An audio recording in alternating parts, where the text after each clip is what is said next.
Le soleil déclinant de l'après-midi jetait de longues ombres sur la route départementale de Provence, alors qu'Élodie Rousseau rentrait péniblement de l'école. À 9 ans, elle se déplaçait avec l'assurance tranquille de quelqu'un qui avait déjà bravé plus de tempêtes que la plupart des enfants de son âge. Son sac à dos usé pesait lourdement sur ses petites épaules, rempli de livres, et, chose curieuse, d'un petit jeu d'outils enveloppé dans un vieux chiffon, un cadeau de son oncle Mathieu. Élodie fredonnait doucement, donnant des coups de pied dans les cailloux le long de la route, lorsque la rutilante Mustang GT noire attira son attention. Elle n'était pas là ce matin, sa forme élancée paraissant étrangement vulnérable, avec le capot relevé, et un homme en costume impeccable faisant les 100 pas à côté, le téléphone collé à l'oreille. « Peu m'importe la réunion que je manque, » disait l'homme, sa voix tranchante de frustration. « Je suis coincé sur la départementale 16, avec une voiture qui ne démarre pas, et apparemment aucun mécanicien ne peut se déplacer avant des heures. » Élodie ralentit son allure, étudiant la scène avec intérêt. L'homme semblait déplacé dans ce décor rural de la campagne française. Son costume taillé sur mesure coûtait probablement plus que ce que l'oncle Mathieu gagnait en un mois au garage. Ses cheveux sombres étaient impeccablement coiffés, et même de loin, Élodie pouvait voir le scintillement d'une montre de luxe à son poignet, alors qu'il gesticulait avec exaspération.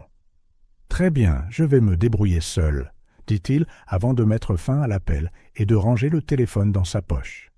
Il se tourna vers le moteur, le fixant comme si sa seule volonté pouvait réparer le problème. Quelque chose dans son impuissance éveilla le désir naturel d'Élodie de l'aider. Oncle Mathieu disait toujours que le savoir ne valait pas grand-chose si on ne le partageait pas quand les gens en avaient besoin. « Excusez-moi, monsieur, » lança Élodie, s'approchant de la voiture à pas mesurés. « Vous avez des ennuis avec votre voiture ?» Antoine Moreau se retourna, la surprise évidente sur son visage, alors qu'il remarquait la petite silhouette qui s'adressait à lui.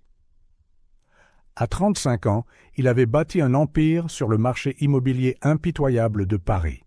Les gens tremblaient devant son sens des affaires, ses concurrents redoutaient son nom. Mais le voilà, vaincu par une automobile et approché par une enfant.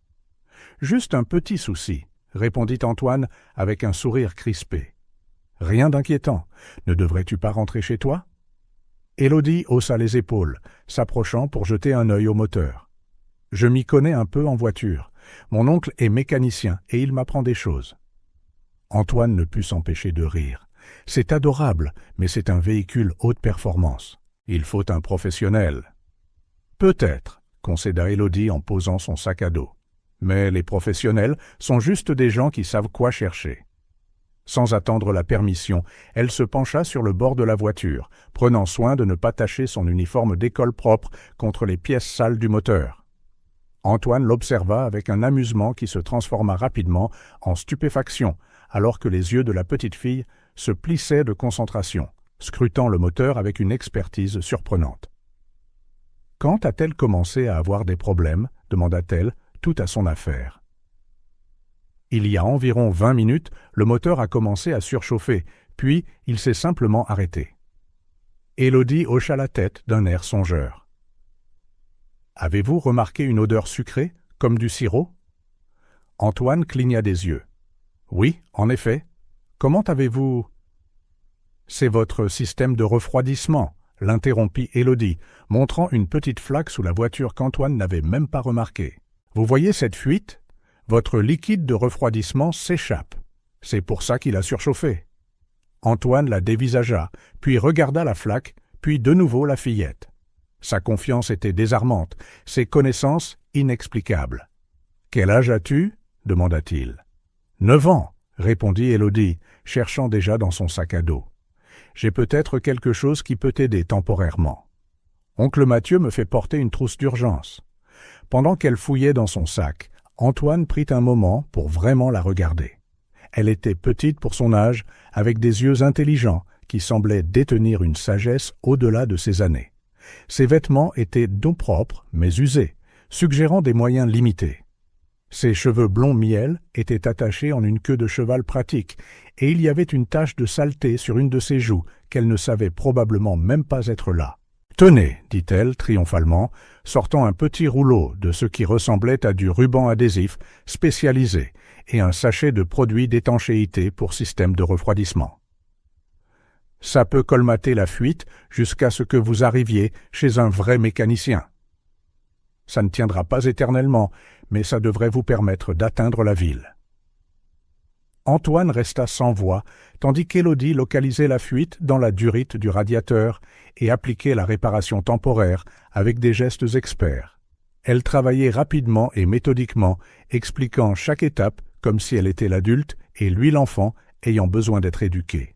« Voilà, dit-elle finalement, s'essuyant les mains sur une petite serviette de sa trousse. Attendez environ 10 minutes avant de démarrer le moteur. Vous devrez ajouter de l'eau pour remplacer le liquide de refroidissement que vous avez perdu. » Antoine se surprit à suivre ses instructions, remplissant le radiateur avec de l'eau en bouteille de sa voiture, pendant qu'Élodie supervisait, avec une expression sérieuse qui le fit presque sourire, malgré sa frustration. « Je m'appelle Antoine, au fait, dit-il en tendant la main un peu maladroitement. « Antoine Moreau. »« Élodie Rousseau ?» répondit-elle, lui serrant la main avec une fermeté surprenante. « Enchanté de vous rencontrer, monsieur Moreau. » Au moment où leurs mains se rencontrèrent, quelque chose attira l'œil d'Antoine. Un éclat de rouge profond sur le doigt d'Élodie. Une vieille bague avec une pierre de rubis, clairement trop grande pour sa petite main, mais maintenue en place par ce qui ressemblait à du fil enroulé autour de l'anneau pour l'ajuster. Pendant un instant, Antoine sentit le monde basculer légèrement. Cette bague. Quelque chose à son sujet semblait terriblement familier, remuant des souvenirs qu'il ne pouvait pas tout à fait saisir. « C'est une bague intéressante, dit-il, sa voix soudainement différente. » Élodie baissa les yeux, son expression s'adoucissant. C'était celle de ma mère. Elle disait que c'était le symbole d'une promesse importante. Une ombre passa sur son visage. Elle est décédée l'année dernière. « Je suis désolé, dit Antoine automatiquement, mais son esprit s'emballait. Pourquoi cette bague semblait-elle l'attirer comme une lame de fond? Pourquoi la regarder lui serrait-il la poitrine d'un étrange mélange de perte et de reconnaissance? Le moteur démarra en douceur quand ils essayèrent, brisant l'instant. Élodie rayonnait de satisfaction tandis qu'Antoine restait distrait, incapable de se défaire du sentiment que quelque chose d'important venait de se produire, quelque chose au-delà d'une simple rencontre au bord de la route. « Laisse-moi te ramener chez toi, » proposa-t-il, se surprenant lui-même. « C'est le moins que je puisse faire. » Élodie n'hésita qu'un instant avant d'acquiescer. « Merci, monsieur Moreau. Ce serait gentil. » Alors qu'ils quittaient l'accotement, aucun d'eux n'aurait pu imaginer comment cette rencontre fortuite allait dévoiler des secrets enfouis depuis 15 ans, ébranlant les fondations de leurs deux vies et exposant des vérités que des gens puissants avaient remis tant d'efforts à cacher. Tandis qu'Antoine ramenait Élodie chez elle, il ne pouvait s'empêcher de jeter des coups d'œil à la bague en rubis sur son petit doigt. Chaque fois que la lumière du soleil de l'après-midi captait ses facettes, des flashs de mémoire effleuraient les bords de son esprit. « Cette bague, » dit finalement Antoine, brisant le silence, « elle est assez inhabituelle. D'où votre mère la tenait-elle exactement ?» Élodie tordit la bague distraitement, une habitude prise au fil des mois à porter l'héritage surdimensionné. Maman n'a jamais dit exactement, juste qu'une personne spéciale la lui avait donnée pour qu'elle la garde en sécurité, et qu'un jour je comprendrai peut-être pourquoi elle était importante. Antoine serra plus fort le volant, ses jointures blanchissant. « Puis-je la voir de plus près quand nous nous arrêterons ?» Élodie hocha la tête, curieuse de son intérêt, mais pas alarmée. Il y avait quelque chose dans la voix de M. Moreau qui semblait presque vulnérable. Étrange pour un homme qui avait clairement tout ce que l'argent pouvait acheter. Quand ils s'arrêtèrent devant le modeste immeuble où vivait Élodie, elle retira la bague et la tendit à Antoine. Le fil enroulé autour de l'anneau pour l'adapter à son petit doigt se détendit légèrement. Le temps sembla se figer alors qu'Antoine tenait la bague en rubis dans sa paume. La pierre rouge foncée était sertie dans de l'or vieilli avec un travail de filigrane distinctif le long de la bande. de minuscules vignes et feuilles entrelacées qu'il savait formeraient les initiales HV si on les examinait de près. « Hélène de Valois » murmura-t-il, sa voix à peine audible. « Quoi » demanda Élodie. Antoine fixa la bague avec incrédulité. « Il y a 15 ans, j'ai donné cette bague exacte à une petite fille de l'orphelinat Les Petits Anges, une fillette nommée Lisiane. » Ses yeux rencontrèrent ceux d'Élodie. Cherchant. Les Petits Anges. C'est le nom que maman mentionnait parfois. Dans son sommeil, elle en faisait des cauchemars. Antoine lui rendit délicatement la bague. « Votre mère, Sophie Rousseau, travaillait-elle là-bas » ? « Peut-être qu'elle était infirmière, » confirma Élodie. « Avant de m'adopter. Je n'avais que 2 ans, donc je ne me souviens de rien. » L'esprit d'Antoine s'emballa avec des connexions impossibles. Le timing, la bague, la coïncidence de leur rencontre. C'était trop. Élodie, je pense.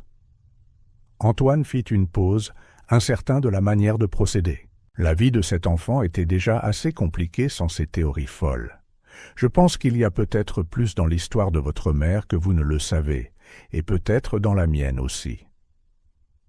Avant qu'Élodie ne puisse répondre, la porte de l'appartement s'ouvrit brusquement, et un homme d'une 40aine d'années se précipita, le soulagement se lisant sur son visage inquiet. « Élodie, où étais-tu ? Tu as 1 heure de retard, et j'étais sur le point d'appeler. » Il s'arrêta, les yeux se plissant à la vue de la voiture de luxe et du costume d'Antoine. « Oncle Mathieu, voici Monsieur Moreau, » expliqua rapidement Élodie. « Sa voiture est tombée en panne, et je l'ai aidé à la réparer. Il m'a ramené à la maison. » Mathieu Dubois toisa Antoine avec l'évaluation prudente de quelqu'un qui avait appris à la dure à ne pas se fier aux apparences. « C'était aimable à vous, » dit-il finalement, son ton gardé. « Élodie a un sacré don pour les moteurs, » acquiesça Antoine, tendant la main. « Elle est remarquable. Elle m'a sauvé aujourd'hui. » En se serrant la main, il ajouta « J'aimerais en fait vous parler à tous les deux un de ces jours, à propos de la mère d'Élodie et de l'endroit où elle travaillait avant. » L'expression de Mathieu se durcit légèrement. « Pourquoi cela intéresserait-il quelqu'un comme vous, Monsieur Moreau ?» Antoine sortit une carte de visite de sa veste. « C'est une longue histoire, mais je pense qu'elle pourrait être importante pour nous tous. » Alors qu'Élodie et Mathieu regardaient Antoine s'éloigner, la bague en rubis sembla soudain plus lourde aux doigts d'Élodie. Elle ne comprenait pas pourquoi, mais d'une manière ou d'une autre, elle savait que sa vie venait de changer pour toujours. Les mains d'Antoine tremblaient légèrement alors qu'il insérait sa carte-clé dans l'ascenseur privé de son gratte-ciel parisien. La rencontre avec Élodie avait déterré des souvenirs qu'il avait passé des années à enfouir sous les acquisitions et les marges de profit. Alors que l'ascenseur montait au 52e étage, Antoine ferma les yeux, laissant le passé l'envahir. Il avait 7 ans à nouveau, debout dans le couloir stérile du manoir de Valois, surprenant son père adoptif, Philippe, disant à sa mère, Hélène, « Le garçon a besoin de discipline, pas de maternage. Il nous en remerciera un jour, quand il dirigera l'entreprise. » Les portes de l'ascenseur s'ouvrirent sur son penthouse, tout en lignes épurées et en luxe calculé. Antoine se dirigea vers le bar et se versa un verre, ne remarquant Victoire que lorsqu'elle s'éclaircit la gorge. « Te voilà, » dit sa fiancée, élégante dans sa robe de créateur. Les Anderson ont appelé 2 fois à propos de la proposition de fusion, et l'organisateur de mariage a besoin de l'approbation finale pour les arrangements floraux. Antoine l'entendit à peine, son esprit fixé sur la bague en rubis. « Victoire, tu te souviens que je t'ai déjà parlé de l'orphelinat Les Petits Anges ?» Son sourcil parfaitement arqué se leva légèrement. « Cette œuvre de charité à laquelle ta mère était impliquée il y a des années, pourquoi diable cela importerait-il maintenant ?» Antoine ne répondit pas, se dirigeant plutôt vers son bureau où il gardait une petite boîte en bois cachée derrière des trophées d'affaires. À l'intérieur se trouvait la seule photo qu'il avait de Lisiane, un polaroid délavé d'une petite fille, aux yeux vifs, lui tenant la main dans la cour de l'orphelinat. Il était adolescent à l'époque, faisant des visites en cachette contre la volonté de son père. « J'ai promis que je reviendrai », murmura-t-il à la photo. De l'autre côté de la ville, Élodie était assise à leur petite table de cuisine, pendant que l'oncle Mathieu préparait un simple dîner. Pourquoi ce riche était-il si intéressé par l'ancien lieu de travail de maman ? Demanda Mathieu, essayant de paraître désinvolte. Élodie tordit la bague en rubis. Il a reconnu la bague. Il a dit qu'il avait donné la même à une fille nommée Lisiane aux Petits Anges. Les mains de Mathieu s'immobilisèrent. Ta mère n'a jamais beaucoup parlé de cet endroit, juste qu'il a fermé soudainement et que c'est à ce moment-là qu'elle t'a adopté. Élodie attrapa son sac à dos, sortant un journal usé. Après la mort de maman, j'ai trouvé son journal intime. Elle mentionnait des papiers à la banque et des vérités qui devaient être révélées. Elle leva les yeux vers son oncle. « Penses-tu que cela a quelque chose à voir avec M. Moreau ?» L'expression de Mathieu s'assombrit. « Je ne sais pas, mais les riches comme ça ne s'intéressent généralement pas aux gens comme nous sans raison. » Il avait l'air triste, dit simplement Élodie. Pendant ce temps, Antoine accédait au serveur du groupe de Valois, cherchant toute mention de l'orphelinat Les Petits Anges. Ce qu'il trouva lui glaça le sang. Des registres d'acquisition de propriété montrant que son père avait acheté le terrain de l'orphelinat il y a 15 ans, quelques semaines seulement après la dernière visite d'Antoine à Lisiane.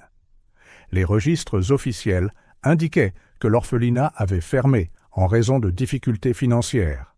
Mais une note interne révélait que Philippe de Valois avait utilisé ses relations politiques pour forcer la fermeture, citant des violations du code du bâtiment qui semblaient suspicieusement opportunes. Le plus troublant était une note manuscrite de son père. Toutes les questions en suspens réglées, transfert terminé. Aucune documentation ne subsiste. Antoine se pencha en arrière, les souvenirs se heurtant à cette nouvelle réalité. Qu'avait fait son père? Et pourquoi Élodie Rousseau avait-elle la bague de Lisiane? Alors que l'aube se levait sur Paris, deux personnes dans des circonstances très différentes restaient éveillées avec les mêmes questions, aucune ne réalisant à quel point leur vie était déjà profondément entrelacée, ni à quel point leur quête de réponse deviendrait dangereuse. Antoine sortit de la douche, l'eau chaude n'ayant guère réussi à éclaircir son esprit troublé. La salle de bain spacieuse de son penthouse brillait de marbre et de chrome, un témoignage de la richesse qui avait toujours ressemblé plus à une cage qu'à un privilège. Il essuya la vapeur du miroir, fixant le reflet d'un homme qu'il reconnaissait à peine. La voix de Victoire flottait depuis la chambre. « Antoine, chéri, les Huntington viennent de confirmer pour le dîner de ce soir. Papa veut discuter de l'avancement de l'annonce de la fusion pour qu'elle coïncide avec notre mariage. » Antoine ferma les yeux. Le mot « mariage » le frappa comme un coup physique. Leurs fiançailles avaient été annoncées dans Les Échos, décrites comme une union de la royauté de l'immobilier. Peu importait qu'aucun d'eux ne l'ait choisi. Les familles de Valois et de Bourbon avaient tout orchestré, jusqu'aux diamants de 6 carats qui ressemblaient à des chaînes aux doigts de Victoire. « Je dois d'abord m'occuper de quelque chose, » répondit Antoine, sa voix résonnant dans la salle de bain caverneuse. « Une affaire professionnelle. »« Toujours les affaires, » soupira Victoire, avec une trace de déception authentique dans la voix qu'Antoine fit semblant de ne pas entendre. Il s'habilla rapidement d'un autre costume impeccable et partit sans prendre de petit déjeuner, donnant pour instruction à son chauffeur de l'emmener aux archives de l'entreprise. Il y avait une vérité enfouie dans ses dossiers, et après avoir rencontré Élodie, il ne pouvait plus l'ignorer. De l'autre côté de la ville, dans un appartement exigu de Belleville, Élodie se réveilla au son de l'oncle Mathieu, se préparant pour le travail. Le contraste n'aurait pas pu être plus frappant. Là où le penthouse d'Antoine occupait un étage entier avec des vues s'étendant jusqu'à l'horizon, leurs 2 pièces contenaient à peine leur vie modeste. Le plafond avait des taches d'humidité, les appareils électroménagers étaient démodés, et les meubles avaient été aimés au-delà de leur prime jeunesse. Pourtant, il y avait ici une chaleur qui manquait à la luxueuse demeure d'Antoine. Des photos d'Élodie avec Sophie Rousseau tapissaient les murs. Le premier jour d'école d'Élodie, les anniversaires, les Noëls. des moments de joie ordinaire capturés et préservés. « Bonjour, ma puce », dit Mathieu alors qu'Élodie entrait dans leur petite cuisine. « Les œufs sont sur le feu. J'ai une double journée aujourd'hui, donc Madame Patel d'à côté passera te voir après l'école. » Il fit une pause, étudiant son visage. « Tu penses à cet homme d'hier, celui avec la voiture de luxe ?»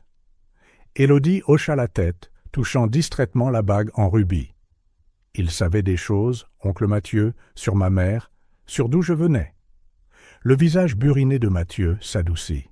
« Ta mère t'aimait plus que tout, Élo. Rien ne change ça. »« Je sais, » dit Élodie.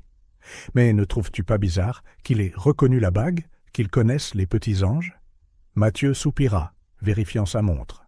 « Écoute, après le travail, on regardera ensemble dans les affaires de ta mère.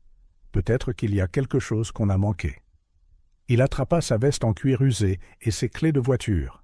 « Fais juste attention avec les gens comme Moreau. Les riches vivent dans un monde différent du nôtre. » Après le départ de Mathieu, Élodie sortit de nouveau le journal de Sophie, relisant des entrées qui avaient semblé cryptiques auparavant, mais qui prenaient maintenant une nouvelle signification. « Je ne pouvais pas la laisser là-bas. Pas après ce que j'ai entendu. Certaines promesses valent la peine de tout risquer. Les papiers sont en sécurité maintenant. Quand elle sera assez grande pour comprendre, elle en aura besoin pour retrouver son chemin. » Élodie se tourna vers la fin du journal où Sophie avait scotché une petite clé. Elle avait toujours supposé qu'elle était décorative, mais se demandait maintenant si elle pouvait déverrouiller plus que des souvenirs. Pendant ce temps, Antoine était assis dans la salle d'archives climatisée du groupe de Valois, entouré de boîtes de vieux dossiers. La plupart des cadres auraient délégué cette tâche, mais il ne faisait confiance à personne pour ce qu'il cherchait. Des heures passèrent avant qu'il ne le trouve. Un dossier intitulé « Acquisition, les petits anges ». À l'intérieur se trouvaient des documents de propriété, des demandes de zonage et une seule photo qui lui fit s'arrêter le cœur. L'orphelinat avant la démolition, un bâtiment qui avait hanté ses rêves pendant 15 ans. En dessous se trouvait une enveloppe scellée, marquée PV, personnel. Briser le sceau de son père était comme franchir une ligne de non-retour. Mais Antoine le fit quand même, versant le contenu sur la table. Des certificats de naissance, des papiers d'adoption, une liste de noms d'enfants avec des notes à côté. Potentiel, inadapté, transféré, cas spécial. Et là, encerclé au stylo rouge, Lisiane Sullivan, traitement spécial, selon directive PV. Le téléphone dans sa poche vibra. Victoire encore, lui rappelant le dîner. Antoine l'ignora, les mains tremblantes, alors qu'il continuait à lire. Les pièces du puzzle se mettaient en place, formant une image si troublante qu'il pouvait à peine la comprendre. Son père, le grand Philippe de Valois, avait orchestré plus que de simples transactions immobilières. Il avait déplacé des enfants comme des pièces d'échecs, y compris une petite fille nommée Lisiane, qui avait disparu de tous les registres le jour même où Antoine lui avait donné la bague en rubis. Alors que la prise de conscience se faisait jour, Antoine ressentit quelque chose qu'il n'avait pas éprouvé depuis des années, une rage brute et non filtrée. Quel que soit le jeu auquel son père avait joué, Élodie Rousseau était d'une manière ou d'une autre prise au milieu. Et lui aussi. Dans deux parties très différentes de la ville, Antoine et Élodie prirent simultanément la même décision. Ils avaient un besoin de réponse, quel qu'en soit le prix. Les mondes qui les avaient séparés si longtemps étaient sur le point d'entrer en collision. La lourde porte en bois de la Banque nationale de Paris s'ouvrit alors qu'Élodie et Mathieu entraient l'après-midi suivant. Mathieu avait quitté le travail plus tôt, incapable de se concentrer après leur conversation du matin. « Tu es sûr que c'est ce que ta mère voulait dire ?» chuchota Mathieu, jetant un coup d'œil autour du hall, au sol de marbre, avec un malaise évident. Les banques ne l'avaient jamais bien traité. Élodie hocha la tête, serrant le journal de Sophie. L'entrée dit « La vérité enfermée à la Banque nationale et nous avons cette clé. Ça doit être pour un coffre-fort. » Au service clientèle, une directrice sceptique examina leurs documents. Le certificat de décès de Sophie, les papiers de tutelle de Mathieu et la clé elle-même. « C'est très inhabituel, » dit la femme, les regardant par-dessus ses lunettes de lecture. « Mais les papiers semblent en règle. » Suivez-moi, s'il vous plaît. » Ils furent conduits dans une salle privée avec un mur de boîtes métalliques. Lorsque la directrice inséra leur clé à côté de sa clé maîtresse, la boîte 1524 s'ouvrit avec un clic satisfaisant. « Je vous laisse en privé, » dit-elle, les laissant seuls avec le contenu. Mathieu souleva le couvercle pour révéler une enveloppe Kraft, une petite boîte en bois et une lettre scellée adressée à Élodie, de l'écriture de Sophie. « À ouvrir quand tu retrouveras ton chemin. » Les mains d'Élodie tremblaient alors qu'elle rompait le sceau. En lisant, des larmes montèrent à ses yeux. « Maman savait, » murmura-t-elle. Pendant tout ce temps, elle savait que je n'étais pas celle que je pensais être. La lettre révélait que Sophie avait été infirmière en chef à l'orphelinat Les Petits Anges. Une nuit, elle avait surpris Philippe de Valois et le directeur discutait d'arrangements spéciaux pour une enfant nommée Lisiane. Craignant pour la sécurité de l'enfant, Sophie avait pris la fillette et s'était enfuie, changeant leurs deux noms et commençant une nouvelle vie loin de Paris. À l'intérieur de l'enveloppe, Kraft se trouvaient des papiers d'adoption clairement falsifiés et des documents originaux que Sophie avait fait sortir clandestinement, y compris un acte de naissance pour Lisiane de Valois, née de Hélène et Philippe de Valois. « C'est impossible, » souffla Mathieu. « Philippe de Valois est l'un des hommes les plus riches de France. Et tu dis que c'est ton père ? Pourquoi abandonnerait-il son propre enfant ?» Élodie fixa l'acte de naissance, son monde basculant sur son axe. « Et Antoine, si ce sont aussi ses parents, alors il est mon frère, » acheva Mathieu, le visage pâle. « Ton frère, qui t'a retrouvé d'une manière ou d'une autre, après toutes ces années. » La boîte en bois contenait un dernier article, une coupure de journal sur les œuvres de charité d'Hélène de Valois avec les orphelins, avec une note manuscrite en marge. « Elle n'a jamais cessé de te chercher. » Pendant qu'Élodie et Mathieu faisaient leur découverte, Antoine était assis dans son bureau privé de la tour de Valois, fixant l'écran de son ordinateur avec incrédulité. Ses enquêteurs lui avaient envoyé leurs premiers résultats. Les dossiers des employés des Petits Anges montraient que Sophie Rousseau avait démissionné le jour même de la fermeture de l'orphelinat.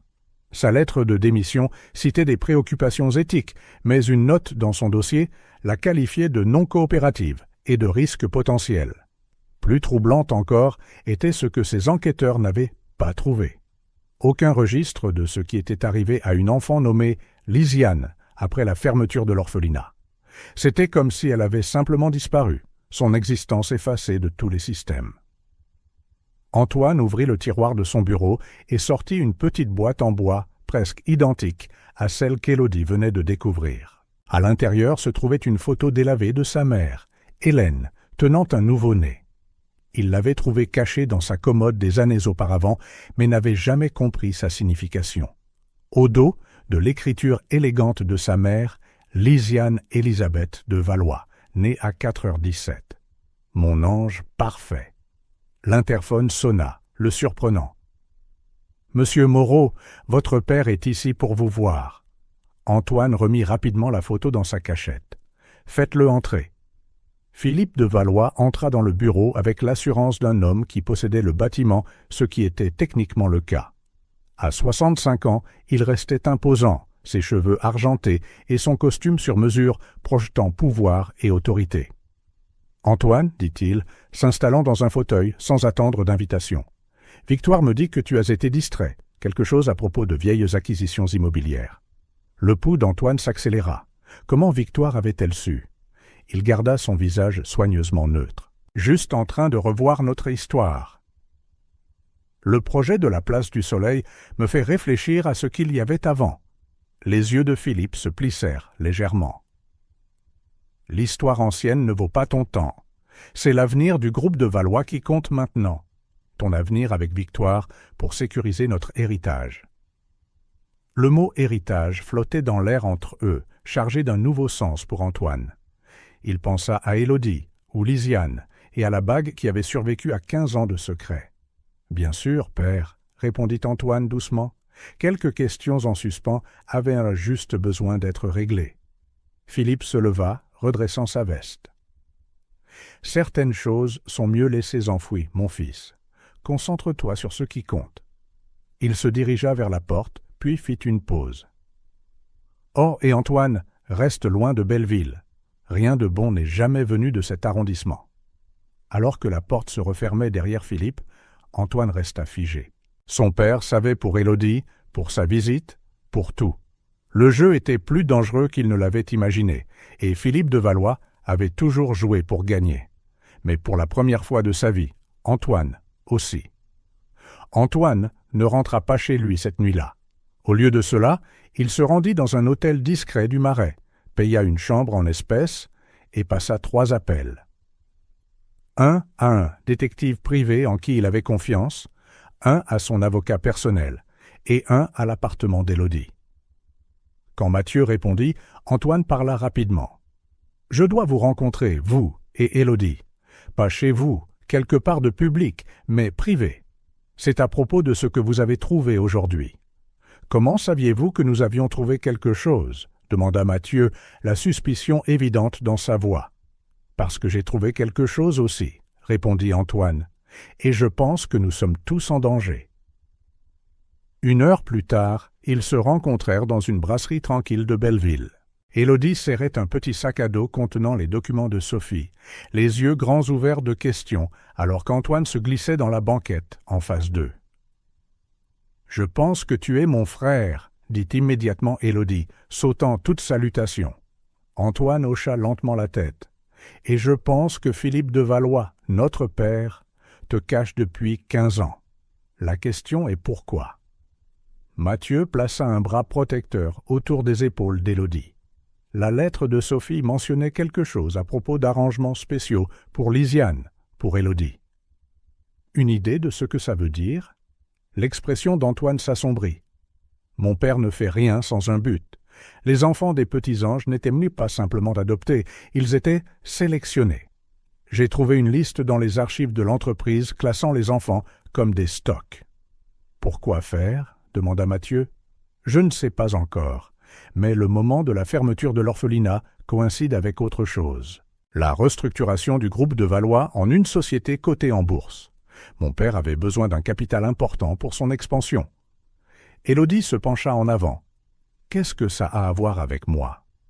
Dans le monde à haut risque des affaires et de l'héritage, les lignées comptent, expliqua Antoine, surtout pour quelqu'un d'aussi obsédé par l'héritage que Philippe de Valois. La compréhension se dessina sur le visage de Mathieu. Une assurance? Il la gardait comme une assurance. Antoine hocha sombrement la tête. Ou un levier. Ou il hésita, l'horreur totale de sa suspicion encore trop terrible à exprimer. Élodie sortit la lettre de Sophie. Maman a écrit qu'elle avait entendu Philippe dire que je devais être préparé pour mon but, que quelque chose était prévu pour mon 18e anniversaire. Antoine vérifia sa montre. C'est dans moins de 9 ans. Nous devons savoir ce qu'il prévoyait. « Alors, qu'est-ce qu'on fait ?» demanda Mathieu. « Nous avons besoin de preuves. Des preuves concrètes qui tiendront face à l'armée d'avocats que mon père emploie. Demain, je rencontre ma mère, Hélène. Elle doit savoir quelque chose. » Les yeux d'Élodie s'écarquillèrent. « Ma mère biologique? Je peux venir ?» Antoine secoua la tête. « Trop dangereux. Philippe a des gens qui la surveillent constamment, mais je lui parlerai de toi. » Il hésita, puis ajouta doucement. « Elle n'a jamais cessé de chercher, Élodie. J'ai trouvé une boîte entière de rapports de détectives privés dans son placard une fois. » Élodie retint ses larmes. Pendant tout ce temps, je pensais. Une serveuse s'approcha, interrompant le moment. Alors qu'elle posait du café pour les adultes et un chocolat chaud pour Élodie, Antoine remarqua une berline noire ralentir devant la fenêtre de la brasserie. « Nous devons partir, » dit-il brusquement. « Maintenant. »« Par l'arrière. » Alors qu'il se dépêchait de traverser la cuisine et d'entrer dans la ruelle derrière, Mathieu attrapa le bras d'Antoine. « Moreau, dans quoi nous avez-vous embarqué ?» Les yeux d'Antoine étaient durs alors qu'il regardait Élodie monter dans le vieux camion de Mathieu. La vérité. Et mon père fera n'importe quoi pour la garder enfouie. La lumière du matin filtrait à travers les vitraux de la cathédrale Notre-Dame de Paris, alors qu'Antoine attendait dans un coin tranquille, loin des touristes et des fidèles. C'était le seul endroit où sa mère pouvait le rencontrer sans que Philippe le sache. Sa confession hebdomadaire fournissant la couverture parfaite. Hélène de Valois entra, portant de grandes lunettes de soleil et un chapeau modeste, ne ressemblant en rien à la mondaine dont la photo ornait les galas de charité. À 58 ans, elle restait élégante, mais Antoine remarqua le léger tremblement de ses mains alors qu'elle s'asseyait à côté de lui. « Antoine, murmura-t-elle. « Ton message disait que c'était urgent. »« Je l'ai trouvé, mère, » dit simplement Antoine. « J'ai trouvé Lisiane. » Hélène se figea, son sang-froid se fissurant. « C'est impossible. Philippe a dit qu'elle était morte. »« Un autre des mensonges de père, » acheva Antoine. « Elle est vivante. Sophie Rousseau l'a prise et l'a protégée toutes ces années. » Des larmes glissèrent d'eau sous les lunettes de soleil d'Hélène. « Mon bébé, où est-elle? Est-ce qu'elle va bien? » Elle se fait appeler Élodie maintenant. Elle a 9 ans. Brillante, et elle a tes yeux, dit doucement Antoine. Et elle a toujours la bague en rubis que je lui ai donnée. Ta bague? Hélène retira ses gants, révélant une bague en rubis identique. Les bagues de ma grand-mère. Une pour chaque jumelle. Jumelle. Le monde d'Antoine bascula à nouveau. Lisiane était une jumelle. Hélène hocha lentement la tête. Tu ne l'as jamais su. Philippe s'en est assuré. Des filles identiques, nées à 7 minutes d'intervalle. Il m'a dit que le deuxième bébé était mort à l'accouchement. J'étais sous forte médication. Au moment où j'ai été assez lucide pour poser des questions, il y avait des certificats de décès, des funérailles privées discrètes. Pourquoi séparerait-il des jumelles? Pourquoi t'enlever Lisiane, mais la garder cachée aux petits anges? La voix d'Hélène baissa encore plus. Assurance. Contrôle. Le grand-père de Philippe avait une obsession bizarre pour les jumeaux. Il croyait qu'ils partageaient une connexion spéciale. Quand Philippe a découvert que je portais des filles identiques, il a commencé à prendre des dispositions. « Quel genre de dispositions ?» insista Antoine. « Un plan de secours. Philippe a bâti l'entreprise en utilisant des méthodes qui pourraient un jour être remises en question. Il avait besoin d'un moyen de protéger son héritage si jamais tu devenais problématique. » Elle serra la main d'Antoine. Lisiane était sa contingence. Une correspondance génétique avec toi. Élevée séparément, mais sous son contrôle. Prête à te remplacer si nécessaire. Antoine se sentit physiquement malade. Et l'autre jumelle? Élise? Je ne sais pas ce qui lui est arrivé. Philippe a dit qu'elle était morte, mais après ce que tu m'as dit sur Lisiane... Un sacristain passa, rendant Hélène tendue. Je ne peux pas rester plus longtemps. Philippe surveille mes mouvements, mais Antoine, son emprise se resserra. Sois prudent. Il y a plus que ce que même moi je sais. Philippe garde un coffre-fort privé dans son bureau. Quoi que tu cherches, c'est là. Alors qu'elle se levait pour partir, Antoine demanda. La rencontreras-tu, Élodie? Le sang-froid d'Hélène se brisa finalement, un sanglot lui échappant. Plus que tout, mais pas avant qu'elle soit en sécurité. Pas avant que nous soyons tous à l'abri de Philippe. Plus tard, cet après-midi-là, Philippe de Valois convoqua son fils à l'étage exécutif de la tour de Valois. Quand Antoine entra dans le bureau opulent, Philippe regardait une vidéo de surveillance sur son ordinateur. « Choix de lieu de rencontre intéressant ce matin », dit Philippe, tournant l'écran pour montrer Antoine et Hélène à la cathédrale. « Voudrais-tu expliquer pourquoi tu contraries ta mère avec des contes de fées sur des enfants morts ?» Antoine réalisa avec une clarté parfaite que le jeu avait changé. Son père ne cachait pas seulement des secrets. Il était dangereux, et quelque part à travers la ville, Élodie pourrait aussi être en grand danger. « Nous devons bouger », dit Antoine dans son téléphone, faisant les 100 pas dans les toilettes de la direction où il s'était retiré après la confrontation avec son père. « Philippe sait que j'ai trouvé Élodie. Il nous surveille tous les deux. Qu'a-t-il dit exactement ?» La voix de Mathieu crépita à travers la ligne. « Assez pour faire comprendre qu'il a des yeux partout, » répondit Antoine, vérifiant sous les cabines des toilettes pour s'assurer qu'il était seul. « J'ai aussi appris quelque chose de ma mère. Élodie, Lisiane, avait une sœur jumelle nommée Élise. » Philippe a dit à Hélène que le bébé était mort à la naissance, mais après tout ce sur quoi il a menti...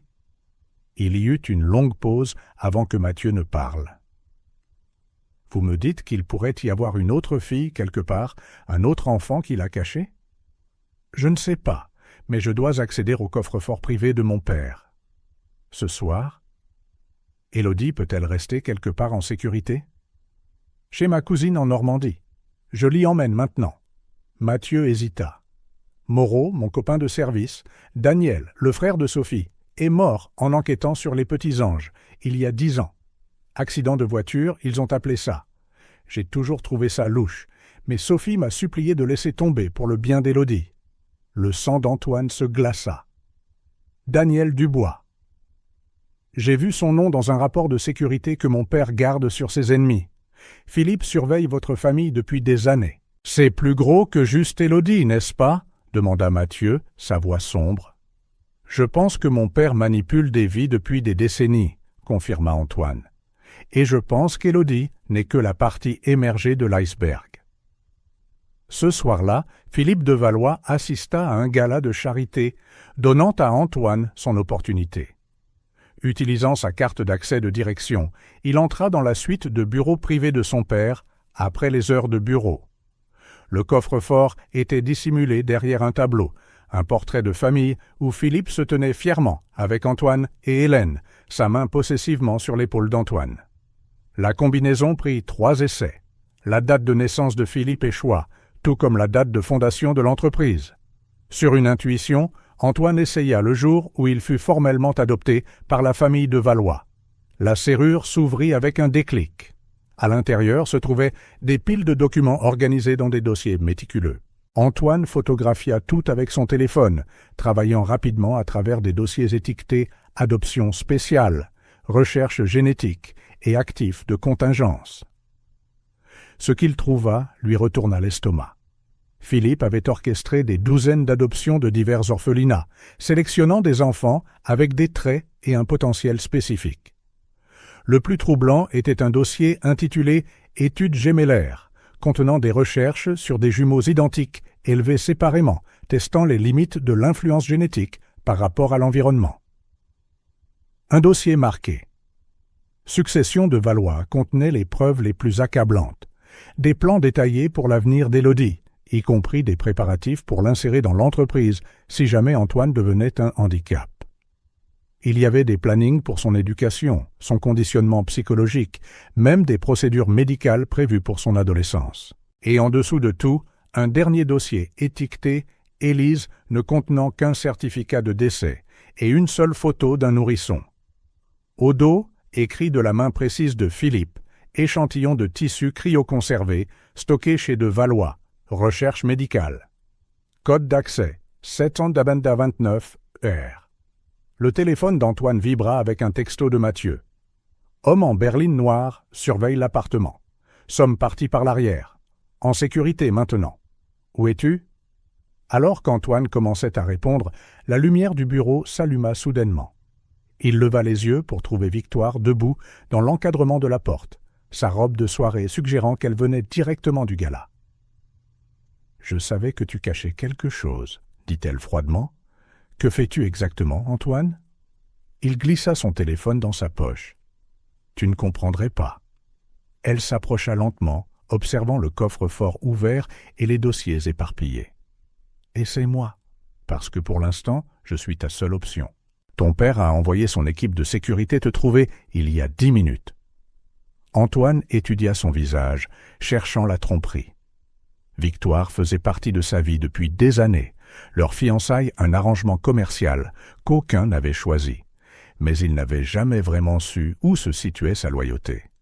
« Pourquoi m'aiderais-tu » demanda-t-il. Le sang-froid parfait de Victoire se fissura légèrement. « Parce que j'ai vu ce que Philippe fait aux gens qui se mettent en travers de son chemin, et parce que j'en ai assez d'être un autre actif dans le portefeuille de Valois. » Elle jeta un coup d'œil à sa bague de fiançailles en diamant. « Nous avons tous les deux été des pions, Antoine. J'ai juste compris plus tôt. » Du couloir vint le son de voix et de pas. Antoine avait quelques secondes pour décider. « Mon père a manipulé la vie d'enfants, y compris mes sœurs. Sœurs, en fait. Des jumelles. Il a fait des expériences de recherche génétique, séparant des familles. Ça dépasse tout ce que tu peux imaginer. Victoire hocha la tête une fois, de manière décisive. Prends l'ascenseur de service jusqu'au sous-sol. Je leur dirai que je t'ai vu te diriger vers le toit. Elle enleva ses talons. Va-t'en maintenant? Alors qu'Antoine courait dans le couloir de service, les dossiers sous le bras et le téléphone serré dans la main, il réalisa que les lignes de bataille se dessinaient.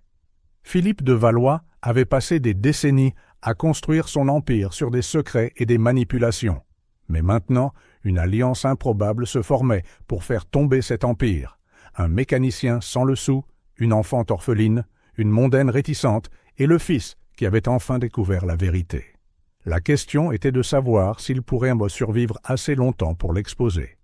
Antoine retrouva Mathieu et Élodie dans un restaurant ouvert toute la nuit en Normandie, son visage hagard après sa fuite de justesse. La banquette en vinyle grinça alors qu'il s'y glissait, posant une clé USB sur la table. « Tout ce que j'ai trouvé dans le coffre de mon père », expliqua-t-il à voix basse, y compris ceci. Il fit glisser une photo sur la table, la photo du bébé Élise.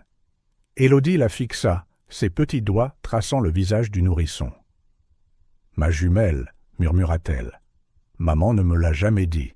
Elle ne le savait peut-être pas, dit doucement Mathieu. Sophie t'a prise et s'est enfuie. Elle n'aurait pas eu le temps de tout enquêter. Antoine hocha la tête. D'après ce que j'ai trouvé, Philippe vous a séparés immédiatement après la naissance. Il a dit à Hélène qu'Élise était morte, tout en te plaçant secrètement, Lysiane, aux Petits Anges, où il pouvait surveiller ton développement. Mais pourquoi ? Demanda Élodie, la question qui les avait tous hantés. Antoine hésita, jetant un coup d'œil à Mathieu. Quelle part de l'obscurité qui avait façonné sa vie une fillette de 9 ans devait-elle connaître? Mathieu comprit le regard. « Hello, pourquoi n'irais-tu pas choisir une chanson au jukebox ?» Une fois Élodie hors de portée de voix, Antoine parla rapidement. Philippe a mené une sorte d'expérience tordue.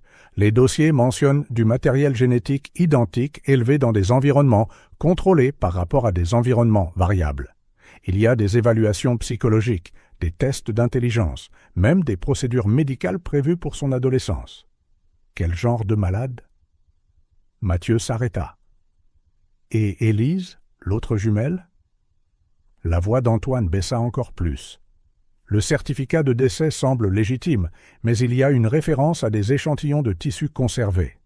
Je pense que Philippe a peut-être prélevé du matériel génétique de la jumelle décédée pour une sorte de recherche.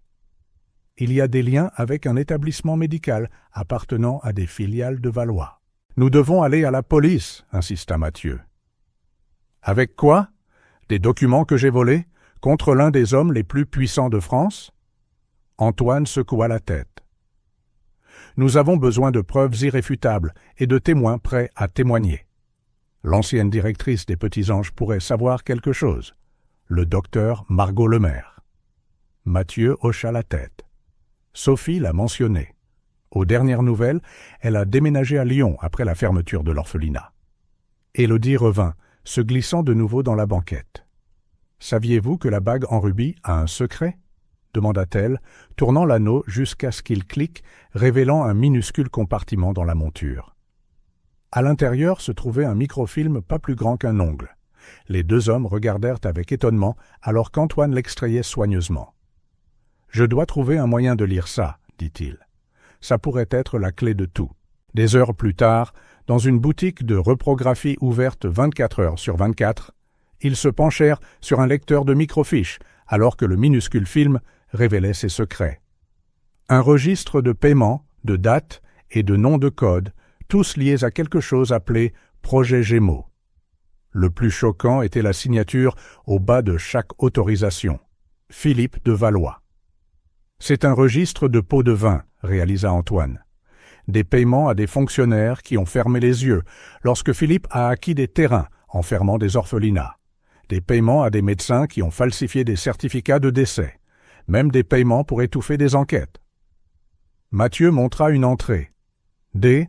Du bois neutralisé. 50 000 €. Mon Dieu, souffla-t-il, il a payé pour faire tuer le frère de Sophie.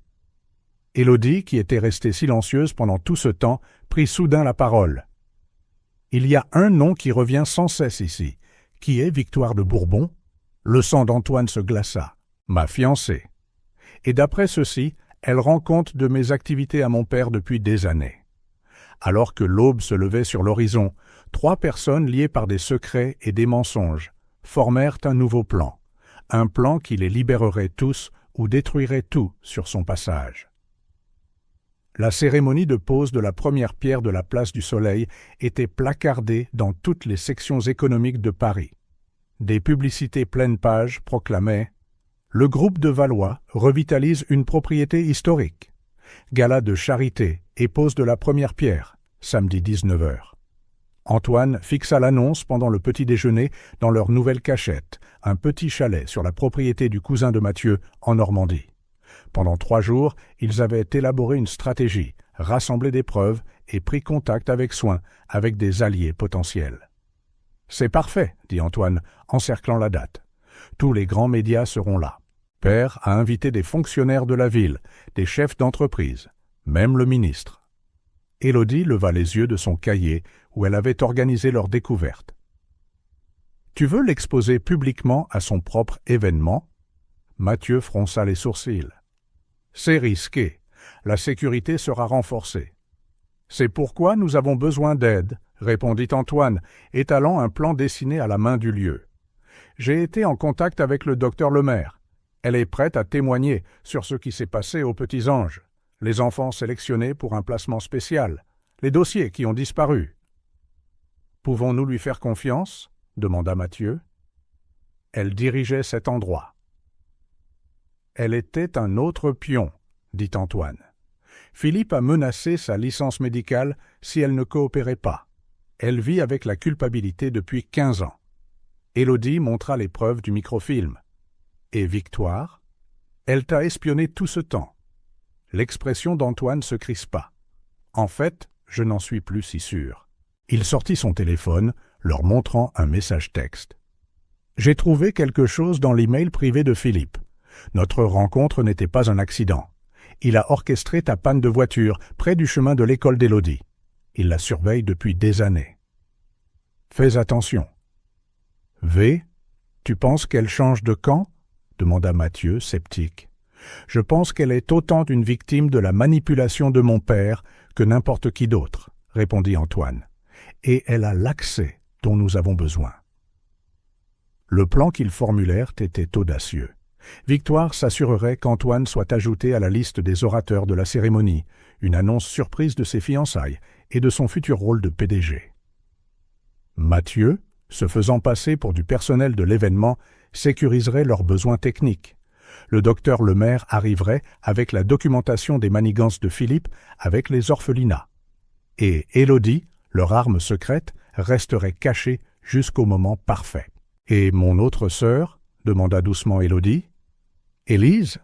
Antoine hésita. « J'ai localisé l'établissement où les échantillons génétiques sont stockés.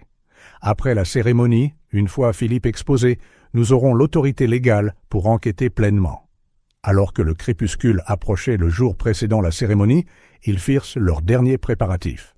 Des téléphones prépayés furent distribués, des plans de secours établis, des preuves sécurisées à plusieurs endroits. « S'il m'arrive quelque chose, dit Antoine à Mathieu, assure-toi qu'Élodie rejoigne Hélène. Elle séjourne à l'hôtel de Crillon sous son nom de jeune fille, Wilson. » Mathieu hocha sombrement la tête. « Et s'il arrive quelque chose à Élodie ou à moi, tu réduis en cendres tout l'empire de Valois. » Élodie, qui avait été inhabituellement silencieuse, prit soudain la parole. « Quoi qu'il arrive demain, nous serons ensemble juste après, n'est-ce pas ?» Les 2 hommes échangèrent un regard. Le poids de ce qu'ils tentaient s'installa lourdement entre eux. Ils étaient sur le point de défier l'un des hommes les plus puissants de France, un homme qui avait orchestré des meurtres, manipulé des vies et enterré des secrets pendant des décennies. « Oui, promit Antoine, s'agenouillant pour la regarder dans les yeux. Quand ce sera fini, plus de secrets, plus de cachettes. Nous serons une vraie famille. » Alors qu'ils se blottissaient pour leur dernier plan, aucun d'eux ne remarqua la berline noire passant lentement devant la longue allée du chalet, ni l'objectif de la caméra capturant leur silhouette à la fenêtre. La grande salle de bal de l'hôtel de Crillon scintillait de l'élite parisienne. Des lustres en cristal jetaient une lueur dorée sur des tables ornées de centres de table de roses blanches et d'accents dorés. Une immense bannière s'étendait sur la Seine, place du Soleil, éclairait l'avenir de Paris. Antoine ajusta son nœud papillon dans le miroir des toilettes, Victoire à côté de lui, retouchant son maquillage. « La sécurité contrôle tout le monde à la porte, » murmura-t-elle. « Philippe a ajouté des gardes supplémentaires après le texto que je t'ai envoyé. »« Mathieu est-il en position ?» demanda Antoine. Victoire hocha la tête. « Entrée de service, comme prévu. Le docteur Lemaire est arrivé il y a 10 minutes. Elle est à la table 7. Et Élodie est avec ta mère dans la suite de l'hôtel, attendant le signal. » Victoire hésita. « Antoine, Philippe semble différent ce soir, plus agité que je ne l'ai jamais vu. » Le téléphone d'Antoine vibra avec un texto de Mathieu. « Quelque chose ne va pas. La sécurité demande des contrôles d'identité secondaires. » Plan B. Avant qu'Antoine ne puisse répondre, la porte des toilettes s'ouvrit brusquement. 2 gardes de sécurité se tenaient pour là, des oreillettes en place. « Monsieur Moreau, votre père demande votre présence en coulisses immédiatement. » Antoine échangea un regard avec Victoire. Cela ne faisait pas partie du plan. En coulisses, Philippe de Valois se tenait là, révisant des fiches, impeccable dans son smoking. Quand il vit Antoine, il congédia ses assistants d'un geste de la main. « Mon fils, dit-il, sa voix étrangement calme. Je pensais que nous pourrions avoir une discussion de père à fils avant les festivités. » Il tendit à Antoine un verre de scotch. À de nouveaux départs. Antoine ne but pas. « De quoi s'agit-il, père ?» Le sourire de Philippe n'atteignit pas ses yeux. « Tu sais, quand je t'ai adopté, les gens disaient que j'étais insensé. Pourquoi ne pas avoir mon propre enfant biologique? Pourquoi élever le fils d'un autre homme ?» Il tourna lentement autour d'Antoine. « Mais j'ai vu du potentiel en toi. Avec le bon moulage, la bonne pression, tu pouvais devenir exactement ce dont j'avais besoin. »« Un successeur, » dit platement Antoine. « Une extension, » corrigea Philippe, « de ma vision, de mon héritage. » Il posa son propre verre non touché. « Alors, imagine ma déception quand mon fils commence à se faufiler, à rencontrer des orphelins et des infirmières en disgrâce, à déterrer l'histoire ancienne. »« Je sais tout, » dit Antoine, sa voix stable malgré son cœur qui s'emballait. « À propos de Lisiane et d'Élise, de ce que tu as fait. » Philippe haussa les épaules. « Ce que j'ai fait, c'était protéger mes intérêts. Les affaires exigent des plans de secours. C'étaient des enfants, tes propres filles. »« C'étaient des actifs, » rétorqua froidement Philippe. « Comme toi, comme cette charmante petite mécanicienne avec qui tu te caches. » Antoine sentit de la glace dans ses veines. « Si tu as touché à Élodie... » « Élodie ?» Philippe rit. « Oh, tu veux dire Lisiane ? Non, elle est tout à fait en sécurité pour l'instant. » Il vérifia sa montre. « La cérémonie commence dans 5 minutes. Tu as le choix, Antoine, te tenir à mes côtés comme prévu, annoncer tes fiançailles avec Victoire, accepter ton rôle d'héritier du groupe de Valois, ou regarder tout ce que tu as construit s'effondrer. C'est toi qui vas tomber, répondit Antoine, se dirigeant vers la porte. Les mots suivants de Philippe le stoppèrent net. « Ta mère t'a-t-elle déjà dit pourquoi je t'ai choisi spécifiquement pour l'adoption parmi tous les orphelins disponibles ?» Antoine se retourna lentement. « De quoi parles-tu » Le sourire de Philippe était glacial. « Vas-y avec ton petit plan d'exposition ce soir et tu découvriras exactement à quel point les secrets de la famille de Valois sont profonds, même ceux que tu ne sais pas que tu gardes. » La voix du maître de cérémonie résonna dans les haut-parleurs. « Mesdames et messieurs, veuillez accueillir le visionnaire derrière la place du Soleil, Monsieur Philippe de Valois. » Les applaudissements remplirent la salle de bal alors que Philippe de Valois montait sur scène, sa présence imposante attirant tous les regards. Antoine se glissa de nouveau dans la foule, cherchant frénétiquement Victoire. Il la trouva près de l'entrée de service, son visage tendu. « Philippe sait, » murmura Antoine. « Il a menacé Élodie. » Victoire pressa une petite clé USB dans sa paume. Alors nous n'avons rien à perdre. J'ai téléchargé ses emails privés, ses communications avec les médecins sur les tests génétiques, les rapports de surveillance sur Élodie. Tout est là. Le son de la voix de Philippe emplit la salle. Fier d'annoncer la place du Soleil, un développement révolutionnaire qui revitalisera ce quartier historique. Antoine repéra le docteur Lemaire à sa table, ses yeux rencontrant les siens avec un léger hochement de tête. Mathieu s'était positionné près des commandes audiovisuelles, portant un uniforme de traiteur. Tout était en place, malgré les avertissements de Philippe. « Et maintenant, continua Philippe, j'aimerais inviter mon fils, Antoine Moreau, à me rejoindre pour annoncer un nouveau chapitre passionnant pour notre famille et notre entreprise. » Le projecteur trouva Antoine. Alors qu'il marchait vers la scène, le temps sembla ralentir. Des années de manipulation, de mensonges et de vérités cachées avaient mené à ce moment. Quel que soit le secret que Philippe détenait sur lui, il ne pouvait pas être pire que la vérité qu'ils avaient déjà découverte. « Merci, père, » dit Antoine en prenant le micro. Sa voix resta stable malgré son cœur qui s'emballait. « Avant de discuter de la place du Soleil, j'aimerais partager quelque chose sur l'histoire de la propriété. » Le sourire de Philippe se crispa presque imperceptiblement. « Il y a 15 ans, continua Antoine, un orphelinat appelé « Les Petits Anges » se tenait sur ce site. Il a été fermé soudainement, les enfants dispersés et tous les registres de son existence presque effacés. Des murmures parcoururent la foule.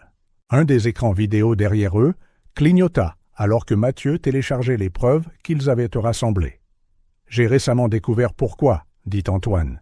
L'orphelinat faisait partie d'une opération de plusieurs décennies visant à manipuler la vie d'enfants à des fins personnelles, d'avantages corporatifs et d'expériences troublantes.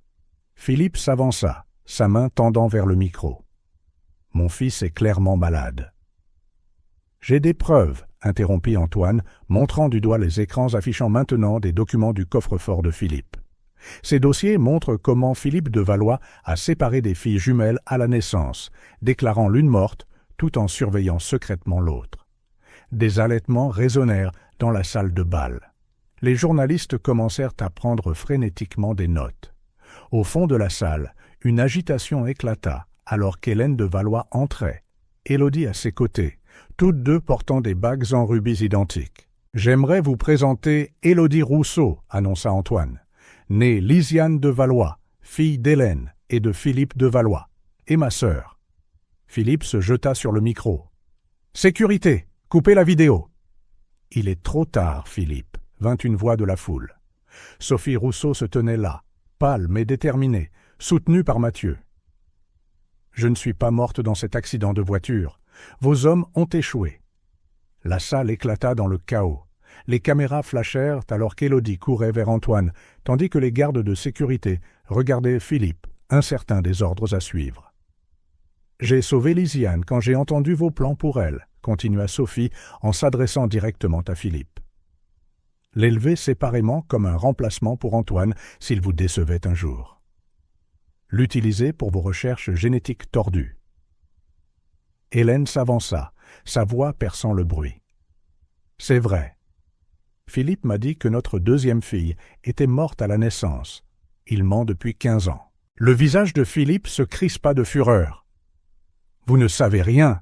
Tout ce que j'ai fait, c'était pour cette famille, pour notre héritage. » Il se tourna vers Antoine. « Tu penses que tu as gagné? Tu as tout détruit, y compris toi-même. T'es-tu déjà demandé pourquoi je t'ai choisi pour l'adoption? Regarde-toi, Antoine. Regarde ta mère.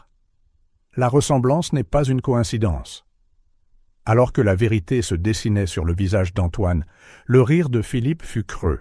« C'est exact, Hélène n'était pas seulement ma femme, c'était ta tante biologique. Ta vraie mère était sa sœur, faisant de toi un de Valois par le sang depuis le début, juste une autre pièce dans mon grand dessin. » La salle de bal tomba dans le silence après la révélation de Philippe. Les journalistes restèrent figés, les caméras flashant toujours, mais capturant un moment de choc collectif. Antoine chancela légèrement, sa main trouvant l'épaule d'Élodie pour se soutenir alors que les implications s'abattaient sur lui. « Tu dis que je suis… » commença Antoine.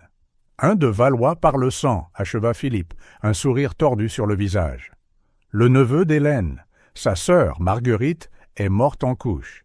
Tu étais le candidat parfait pour mes plans, sang de notre sang, mais élevé sous mon contrôle total. » Hélène se dirigea vers Antoine, des larmes coulant sur son visage. « Je n'ai pas su pendant des années, Antoine. Quand j'ai découvert la vérité sur ta mère, ma sœur, Philippe a menacé de t'envoyer loin, si jamais je te le disais. » Le docteur Lemaire s'avança de la foule. « Je peux le confirmer. Le groupe de Valois n'a pas seulement acquis des orphelinats. Ils ont orchestré des situations pour créer des orphelins si nécessaire. La mort de Marguerite Wilson n'était pas un accident. » Un journaliste cria « Accusez-vous Philippe de Valois de meurtre ?» Avant que Philippe ne puisse répondre, les portes de la salle de bal s'ouvrirent en grand. Des agents de la brigade financière inondèrent la salle, menés par une femme au visage sévère qui s'approcha de la scène. « Philippe de Valois, annonça-t-elle. Vous êtes en état d'arrestation pour fraude, falsification de documents, corruption de fonctionnaires et association de malfaiteurs. » Le visage de Philippe se vida de sa couleur alors que deux agents se placèrent à ses côtés. « Vous n'avez rien, balbutia-t-il. Aucune preuve qui tiendra devant un tribunal. » Victoire s'avança, sa robe de créateur incongrue avec son expression résolue. « Ils ont tout, Philippe. Pendant que tu te concentrais sur Antoine, je coopère avec la police depuis des mois. Les comptes offshore du groupe de Valois, les pots de vin aux fonctionnaires, les certificats de décès falsifiés, y compris celui d'Élise de Valois. » Élodie haleta. « Ma sœur jumelle ?» L'expression de Victoire s'adoucit en regardant l'enfant. « Élise n'est pas morte à la naissance. Elle a été adoptée par la famille de Bourbon. Ma famille. Je ne l'ai su que l'année dernière, quand mon père a révélé la vérité sur son lit de mort. » La révélation ondula à travers la foule stupéfaite. Les photographes capturèrent dans le visage de Philippe, alors que la prise de conscience se faisait. « Tu… » commença-t-il. « Élise de Valois, » confirma Victoire. « Ta fille, celle que tu pensais pouvoir contrôler grâce à mes fiançailles avec Antoine. Un autre pion dans ton jeu tordu. » Alors que les agents emmenaient Philippe, les journalistes se précipitèrent, criant des questions. La salle de bal sombra dans le chaos, les équipes de tournage se bousculant pour capturer chaque instant de l'effondrement spectaculaire de l'Empire de Valois. Dehors, les camionnettes des chaînes d'information bordèrent la rue. Le lendemain matin, les gros titres éclateraient dans tout le pays. L'empire immobilier de Valois construit sur la fraude et les secrets de famille. Les marchés ouvriraient avec l'action du groupe de Valois en chute libre. Les partenaires prendraient leur distance, les contrats seraient annulés et des décennies de relations d'affaires se dissoudraient du jour au lendemain. Les jours passèrent dans un tourbillon d'interrogatoires de police, de dépositions légales et de frénésie médiatique. Antoine, Hélène, Élodie et Victoire se retirèrent dans une propriété isolée en Normandie, protégée de la presse par des gardes de sécurité que Mathieu avait personnellement approuvés. Une semaine après le gala, ils se réunirent dans le salon alors que la nouvelle d'autres enquêtes s'éclatait. Le conseil d'administration du groupe de Valois avait voté à l'unanimité pour retirer le nom de Valois de l'entreprise. Les projets furent arrêtés, y compris la place du Soleil. La police avait étendu son enquête à de Valois Recherche médicale, où des preuves troublantes d'expérimentation génétique avaient été découvertes. « Que se passe-t-il maintenant ?» demanda Élodie, blottie à côté d'Hélène sur le canapé. La semaine passée avait tissé des liens timides entre mère et fille, renforcés par un traumatisme et une guérison partagée. Antoine regarda par la fenêtre la campagne paisible, si différente de la silhouette de Paris qui avait défini sa vie. L'entreprise sera restructurée sous contrôle judiciaire. La plupart des actifs seront probablement liquidés pour payer les dédommagements. « Et Philippe ?» demanda Mathieu, de sa position près de la porte, les gardant toujours instinctivement. « Caution refusée, » répondit Antoine. « Trop de personnes influentes prennent leur distance, offrant des preuves en échange de l'immunité. Les membres de son propre conseil d'administration témoignent contre lui. Sophie, qui avait observé tranquillement depuis un fauteuil, prit la parole. « Et toi, Antoine, que vas-tu faire maintenant que tout le monde connaît la vérité sur ta naissance ?» C'était la question qu'Antoine se posait depuis cette nuit-là. Son identité, son passé, son avenir, tout avait été construit sur les mensonges de Philippe. « Je ne sais pas encore, admit-il. Mais pour la première fois de ma vie, c'est à moi de décider. Nous tous. » Alors que le soir tombait, la famille improbable était assise ensemble, liée non pas par les manipulations de Philippe, mais par leur détermination commune à reprendre leur vie de son ombre. L'empire qu'il avait bâti à travers des décennies de contrôle et de tromperie s'était effondré en une seule nuit. Mais de ces ruines, quelque chose de plus précieux commençait à émerger. La vérité, la liberté et la chance d'une connexion authentique. Les bagues en rubis que portaient Élodie et Victoire, autrefois symbole des plans tordus de Philippe, représentaient maintenant quelque chose de différent. Une famille retrouvant son chemin l'une vers l'autre contre toute attente. 6 mois passèrent comme le changement des saisons, progressif mais transformateur. Le scandale de Valois s'était estompé des gros titres, mais continuait d'onduler dans les cercles d'affaires et juridiques. Philippe restait en détention, en attente de son procès, son empire démantelé pièce par pièce sous contrôle judiciaire. Par un matin d'automne frais, Antoine se tenait devant la propriété clôturée où se trouvait autrefois l'orphelinat Les Petits Anges.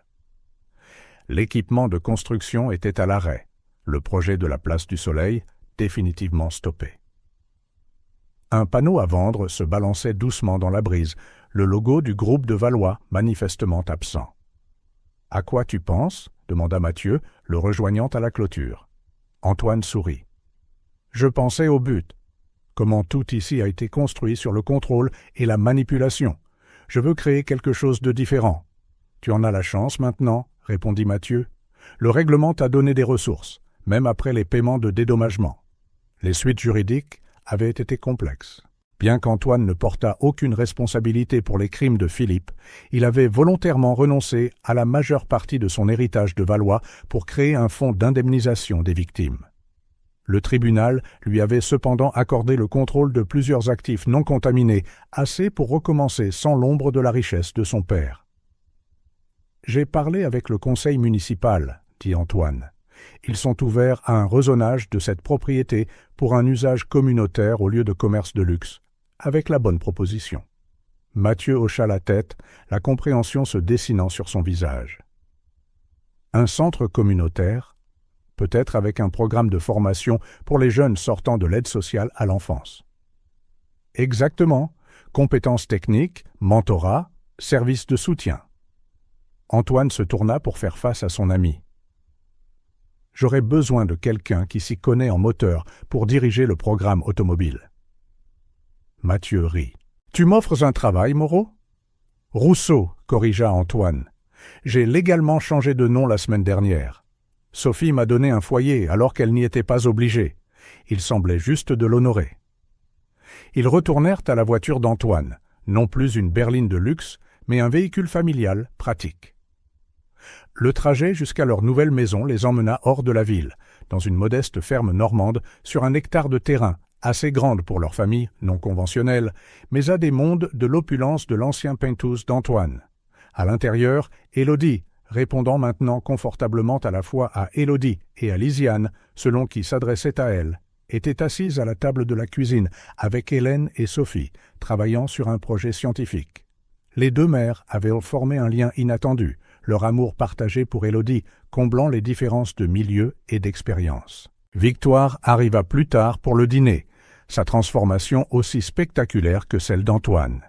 Fini les vêtements de créateur et le maquillage parfait, remplacé par un confort décontracté et des sourires authentiques.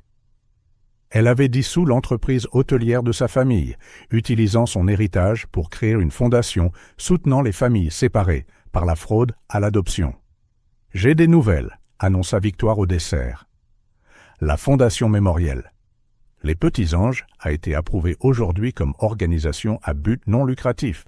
Nous pouvons commencer à accepter des dons pour le projet de centre communautaire. Des acclamations éclatèrent autour de la table. La fondation, dirigée conjointement par Antoine, Victoire, Sophie et Mathieu, était devenue leur mission commune, une façon de transformer la douleur du passé en quelque chose de curatif. Et, continua Victoire en jetant un coup d'œil à Élodie, le programme de bourse d'études pour les enfants orphelins sera lancé le mois prochain. Nous l'appelons les boursiers Rousseau de Valois. Élodie rayonna de fierté. À 10 ans, elle avait insisté pour être impliquée dans la planification de la fondation, en particulier les programmes pour enfants. Sa perspective unique s'était avérée inestimable. Plus tard dans la soirée, Antoine trouva Élodie assise sur la balançoire du porche, regardant les étoiles. « Grande journée demain, » dit-il en la rejoignant. « Premier jour dans ta nouvelle école. » Élodie hocha la tête. « Penses-tu que les enfants poseront des questions sur tout, sur le fait d'être passé aux infos et que Philippe soit mon père ?» Antoine réfléchit à cela. « Certains pourraient, mais tu n'as pas à répondre à quoi que ce soit que tu ne veux pas. Et souviens-toi, la famille n'est pas seulement une question de sang. C'est une question de qui t'aime et de qui tu choisis d'aimer en retour. Comme nous, dit simplement Élodie. Nous nous sommes choisis les uns les autres. » Antoine sourit, le cœur plein. 6 mois plus tôt, il était piégé dans une vie construite sur des mensonges, fiancé à une femme qu'il n'aimait pas, travaillant pour une entreprise fondée sur la corruption. Maintenant, entouré d'une famille improbable forgée par un traumatisme et une guérison partagée, il avait trouvé quelque chose que la richesse de Philippe ne pourrait jamais acheter. Une connexion authentique. Le slogan de la fondation, peint sur la grange qu'il transformait en atelier, résumait parfaitement la situation. Construire de meilleurs avenirs, ensemble, non pas par la manipulation ou le contrôle, mais par la vérité, le choix et le courage de recommencer. Alors qu'Élodie se penchait contre son épaule, Antoine réalisa que l'effondrement de l'Empire de Valois n'avait pas été une fin du tout. C'était le début de quelque chose de bien plus précieux que tous les bâtiments que Philippe avait jamais construits. Une année s'était écoulée depuis la nuit qui avait tout changé. Le vaste terrain de ce qui était autrefois prévu comme la place du Soleil grouillait maintenant d'activité, mais pas du genre que Philippe de Valois avait envisagé. Là où des condominiums de luxe et des espaces commerciaux haut de gamme auraient dû se trouver. Un centre communautaire dynamique prospérait. Aujourd'hui marquait l'ouverture officielle du centre mémoriel Les Petits Anges, et une foule modeste s'était rassemblée pour la cérémonie d'inauguration. Pas de célébrités ni de politiciens cette fois, juste des membres de la communauté, d'anciens résidents de l'orphelinat et la famille non conventionnelle qui avait rendu tout cela possible. Antoine Rousseau, anciennement Moreau, se tenait au podium, vêtu simplement d'un pantalon kaki et d'une chemise.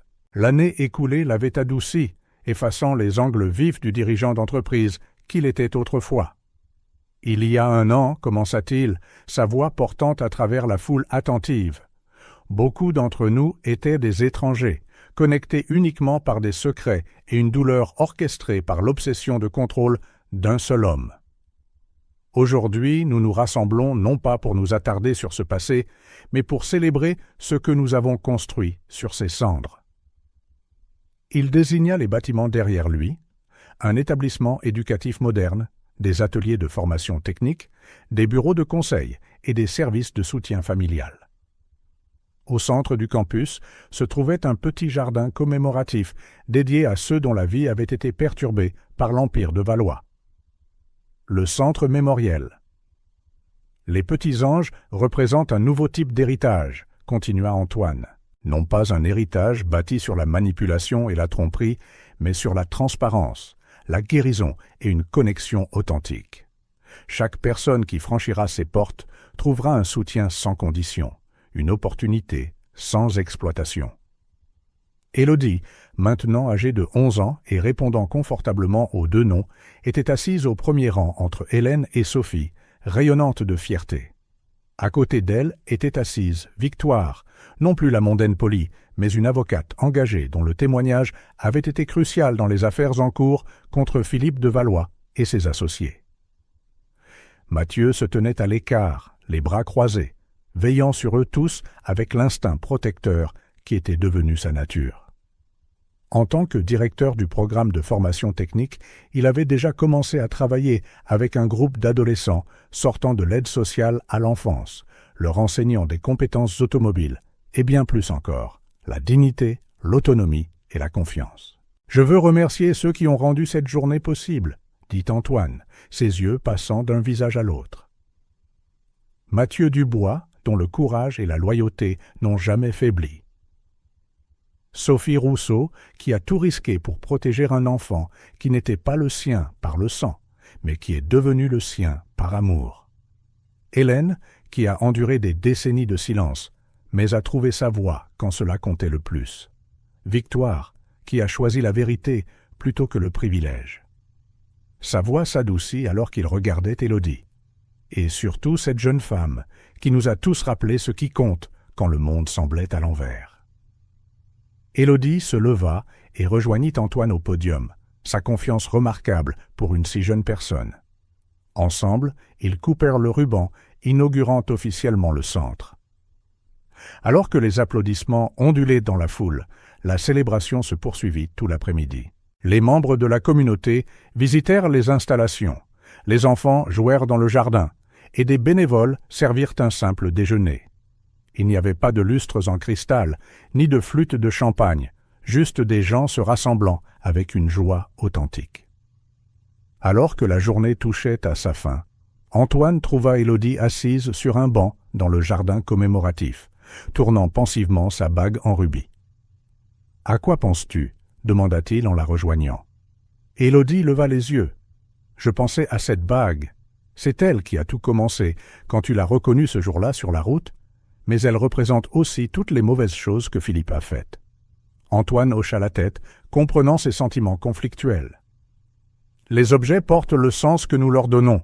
Cette bague nous a connectés quand Philippe a essayé de nous séparer.